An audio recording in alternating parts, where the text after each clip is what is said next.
Hello dear viewer, Murdoch X here, and today we'll be talking about the most expensive game released here in North America, Rule of Rose. At the time of this recording, a complete copy of this game sells for about $270. We'll be talking about why this game was banned in a bunch of different countries and how I was able to procure it for far less than it was worth at the time. As far as spoilers go, I'll only be discussing the first 3 chapters of this game.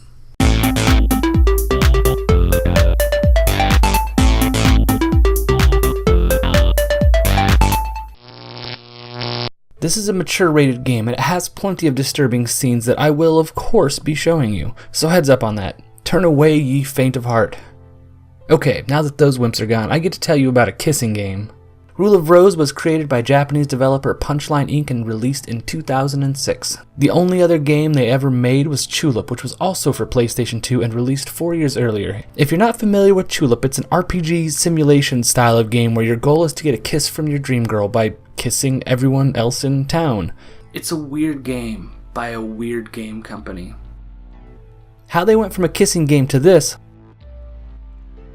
is anyone's guess, but here we are with one of the best bad games on the console with a strange story behind its troubled release.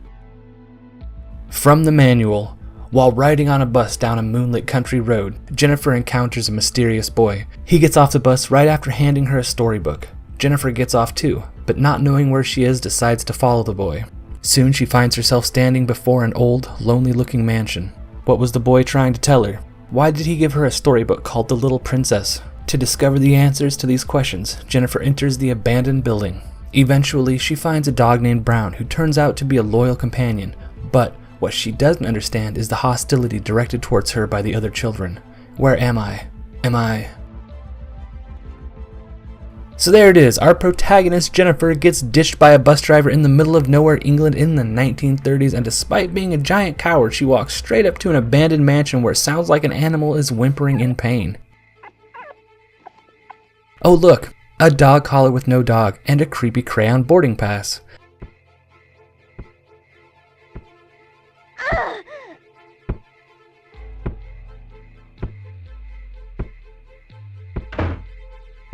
By now you may have realized that this is similar to a point-and-click adventure style of game like Maniac Mansion or Grim Fandango. You kind of run around picking up items and figuring out what they're used for. The play system is more of a device to let you experience the environment. Well, at least that's how adventure titles are usually played. Unfortunately, Rule of Rose decided to add a little bit of action and even some boss fights, and they're awful.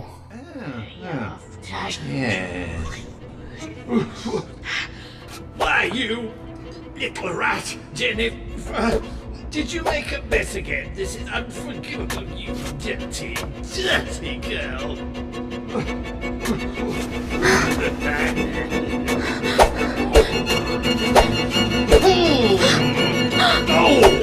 This is the first boss we fight, and this is also when players are most likely to rage quit this stupid game. I did stick it out to beat this stage, but afterwards I saved my game and haven't gone back. The hitbox of your attacks versus the enemies are ridiculous. Your aim has to be perfect to score a hit, but if the enemy is facing the wrong direction and his shoulder taps the air next to you, you take damage. Your entire strategy in this battle is trying to figure out how bad this enemy's hitbox is. Can I run to the left? Nope. How about to the right? Nope. Behind him? Sometimes. Luckily there's a save point that's not terribly far from here, but this boss doesn't exactly come with a warning, so you're likely to die and go way back to a previous save point. It's a frustrating mess and it's broken. Having said that, there are plenty of people out there that absolutely love this game and are willing to look past this garbage fire of a battle system.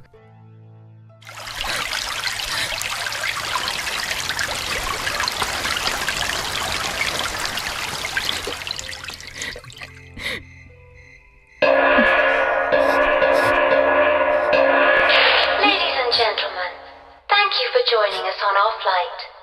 Attention all passengers. We will be taking off in a short while. Please take all large luggage to Section 8 of the freight storage compartment. Thank you.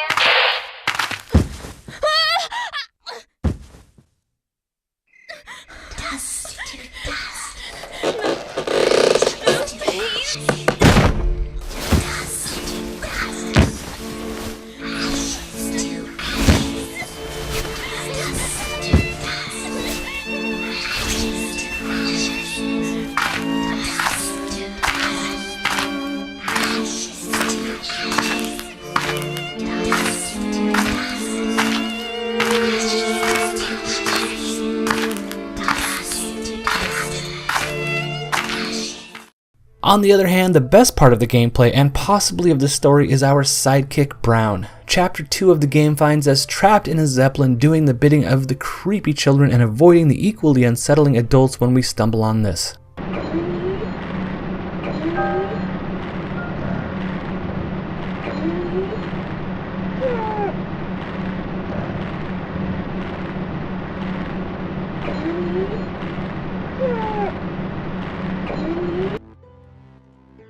That's Brown, and besides being the only nice thing in the story, he's also an interesting mechanic for gameplay. You can have him sniff items to lead you to other items. This works with story elements and healing items, so it plays a big role in the game.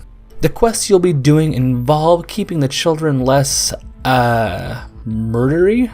They call themselves the aristocrats of the Red Crown and have a hierarchy of which you are the newest member and at the bottom rung. Well, there it is. Jennifer down there just below Amanda, and in Chapter 2 we are tasked with meeting our butterfly quota. Upon doing so, we get let into the clubhouse.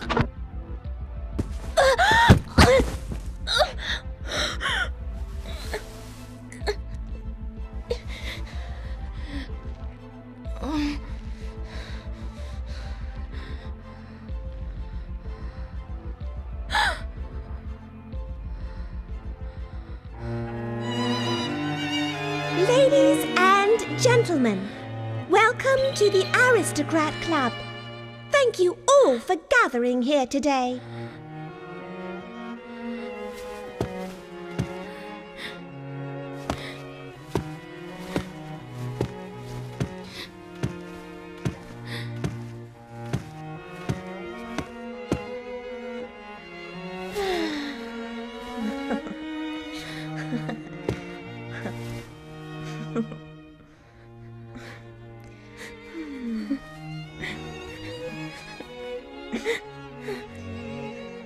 You're a disgrace.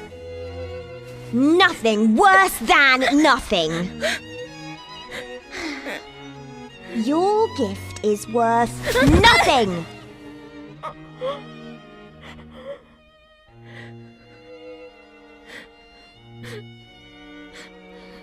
Amanda.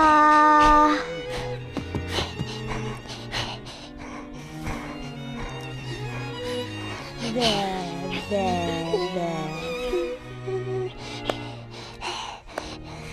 Amanda! Amanda! Amanda! Amanda! Amanda! Amanda! Amanda!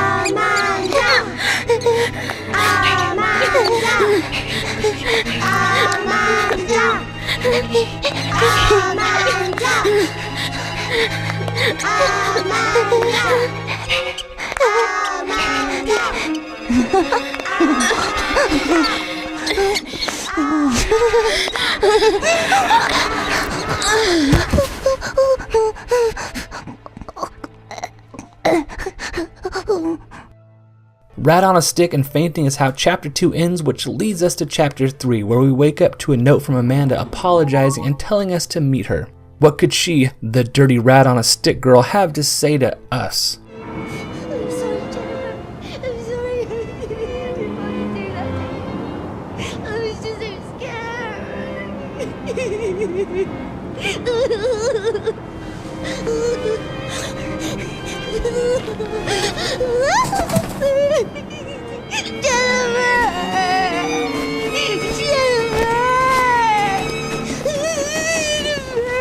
I did what I had to tonight. I had no choice. They would have hurt us both, wouldn't they? I'm sorry. I'm so sorry. But it's my turn. Don't think you have to hold back. Do it like this. And this. And this. And this. Oh, and this. And like this. And this. And this. We're still friends, aren't we? I know we're still friends, Jennifer. Just you.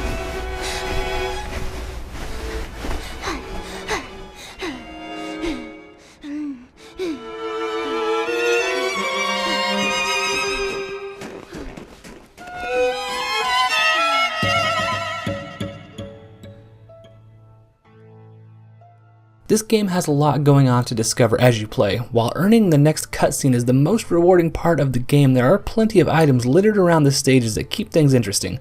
Whether it's a strange conversation with one of the other adults or the bizarre stories told through graffiti about the dog or the man with candy. It's a creepy game. It gets under your skin and makes you feel uncomfortable, and it did it so well that it got banned in Australia and many parts of Europe. It almost didn't get released here in the United States either, but we're less concerned with violence in media over here. There seem to be two things that primarily got this game banned: violence and sexuality. There was a claim that in order to beat this game, you had to bury a child alive. This simply isn't true, but you saw the scene where Jennifer was hauled around in the coffin. Maybe that's what they saw. So, besides that, what was the other big moment that almost got this game banned? This, right here. I will serve you, princess. Just kiss me, please.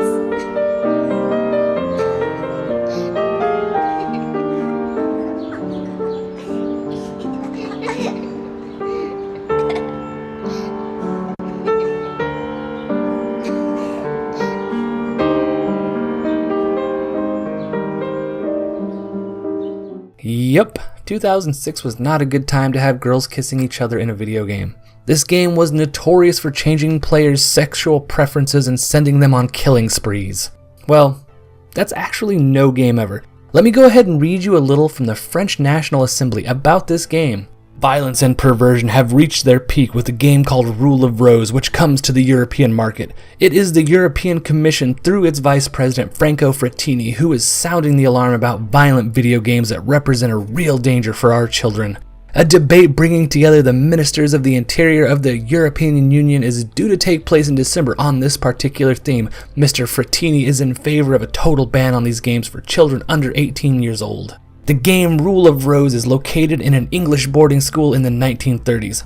The goal of the game embodies unacceptable sadism and perversion. It is to violate in the most horrible conditions a girl and then torture her before killing her in the worst form of suffering. Whoever has shown the most infamous, disgusting ignominy wins the game. Let's just ask ourselves, how does a child or teenager completely immersed for hours every day in a virtual world of gratuitous violence, murder, and torture come out of the game? Is he still able to distinguish the real from the virtual? The tolerable from the unacceptable? Wow, that legal document out of France says the goal of this game is to torture and kill a girl. That's not in this game. But I'm just going to stop talking about this here. I've written and rewritten several paragraphs about my opinions of politicians messing with video games and the internet, but I'm sure that you, dear viewer, understand my frustrations. As for what made this game valuable, who knows? I'm sure the controversy is part of it. Also, it was released here by Atlas, who tends to publish games in small runs. Most of their games hold value partly because of this. Whatever the reason, by the time I decided to start collecting PlayStation 2 games, this was already hovering around the $200 mark. As it is the most expensive game on the console, I kept an eye out for it on eBay and Amazon. Before I continue, a quick story from what I consider a bad video game store. I once went to buy a copy of Mackay Kingdom at a local video game store, and they said that they didn't have a copy at that location, but they could have one brought in from a store in a nearby city. So I agreed and asked if it was okay for me to just pay for it then and pick it up when it arrived. They said yes, and I waited for my game to show up. 3 weeks later, I hadn't heard from the store, so I called and asked about the game. They told me it had arrived and that they tried to call me, but put it on the shelf since I never came in to pick it up. I went to the store to pick it up immediately, and they told me I owed them $5. I said, no, I don't. I already bought the game. They replied, the price has gone up since then. I said, I don't care. I own that game. I already paid for it, and I have a receipt. I'm just here to pick it up. Long story short, they refused. I got a refund, and I went and bought it somewhere else. This video game store, which will remain unnamed, sells most of their games online. These sales are handled by employees at each of their store locations. To determine what price they list their games for on Amazon, they use price charting, which is a website that I'm very familiar with as a video game collector. While I was keeping an eye out for copies of Rule of Rose, one appeared on Amazon for $167, which was about $30 less than a complete copy should have cost. I still wasn't sure if I was willing to pay that much for it, but then I saw it was from the same game store that ripped me off so many years ago, so I went ahead and pulled the trigger. The reason the game was listed for the wrong price was that the employee who had listed the game was looking at the disc-only price and not the complete with case and manual price. It was a lucky find, and the price has risen about $100 since I bought the game, and it felt so good to screw that company out of some money. Now, I know they sold it to me for profit, so I didn't exactly cost them money, but they should have made a lot more money off of it, but I scooped it up before they noticed. Things like this do happen with some of the crappy video game stores from time to time. Another store that I generally avoid is Vintage Stock, but here's a tip for you game collectors out there. Vintage Stock isn't good at repricing their games because they're lazy. If they have a valuable game that's been sitting on the shelf for a few years, it's probably still listed at the selling price it had 3 years ago. So there's my story about buying and playing Rule of Rose. I kind of hate the game, but I'd love to see the rest of the story. Just not enough to actually play through it. So let's go ahead and hand out what I hope to be the shortest rating segment ever. The good. The story is amazing and creepy. The bad. The gameplay is passable until a fight happens, then it crashes and burns like a 1930s Zeppelin. Oh, the humanity. 3 out of 10. I don't like it and I don't want to play it.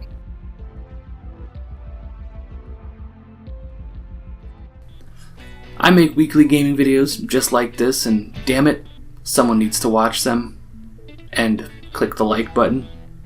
Also, I own Mark Echo's Getting Up, the special edition, which is another game that was banned in a lot of countries. If you'd like to see it, let me know in the comments below, or if you've got another game that you'd like to recommend, let me know. I'm always down to try whatever PlayStation 2 games are out there, although my personal tastes definitely differ from the norm, I think.